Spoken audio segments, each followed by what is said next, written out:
Grizzard's first game for the club didn't go to plan as the 36ers went down to a rejuvenated Taipans outfit on the first leg of the Sunshine Swing.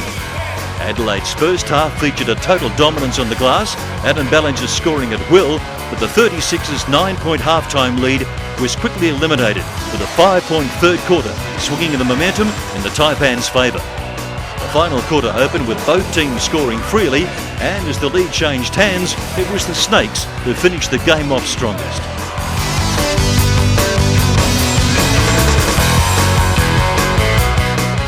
When you give up 75 first half points, you're going to be in for a long night.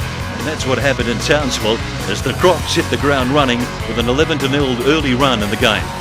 Whenever Adelaide made decent scoring runs, Townsville had the answers, usually from long range, putting the 36ers on the back foot and also taking care of the ball.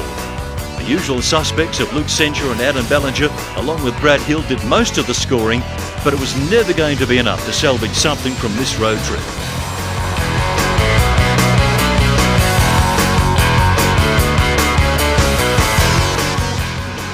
With a different starting lineup, the 36ers had this one won by half-time as they had the Blaze in all sorts of trouble with the 30-13 opening quarter.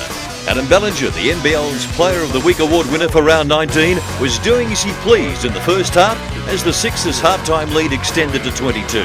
Jacob Holmes and Aaron Bruce had impact games off the bench, Luke Sencher finished strongly, and Brett Maher won the battle over Shane Heal for head-to-head career wins.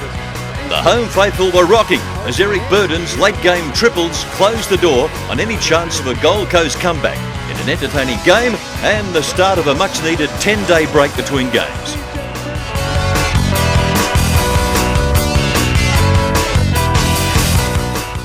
The 8th straight win at home was also celebrated with the club's 200th win in this building as the 36ers finished strongly after the Wildcats' fast start to the game.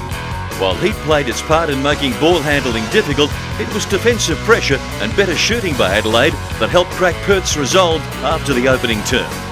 The Sixers had important contributions from Brad Hill, Jacob Holmes and Aaron Bruce, while Adam Ballinger, Luke Sencher, Brett Maher and Brad Davidson were all at their consistent best in a game that assured the 36ers return to playoff action.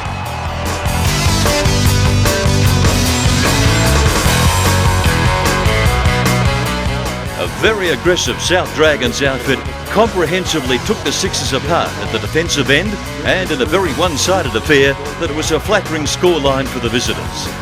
It was a clinical performance from the Dragons, who forced Adelaide into 23 turnovers and held them to a 37% from the field, never allowing their opponents the chance to find any offensive rhythm.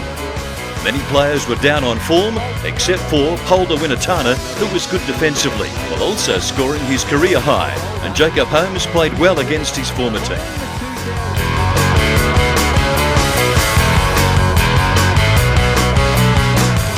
A sellout crowd of 8,000, as well as past greats of the club, were on hand to pay their respect to Brett Maher on his last regular season game at the Dome, congratulating a man who for over 520 games wore the Sixers uniform.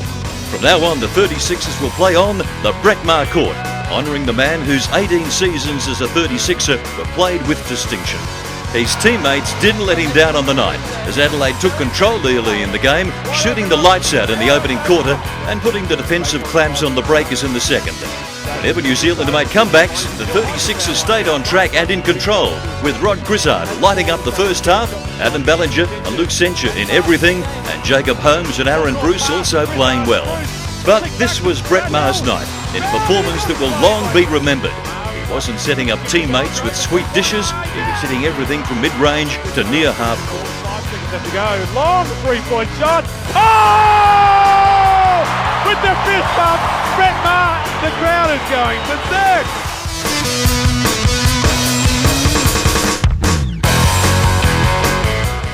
The final regular season game coincided with the Hawks' final home game ever, and it was the home team that fed off the emotion best, leading the visitors by 7 points. Luke Sencher continued his great form this season with a career-high 37 points to go with 15 rebounds, and Adam Ballinger and Brett Maher provided good support on the scoreboard. But this was a night that Wollongong was not going to let their fans down.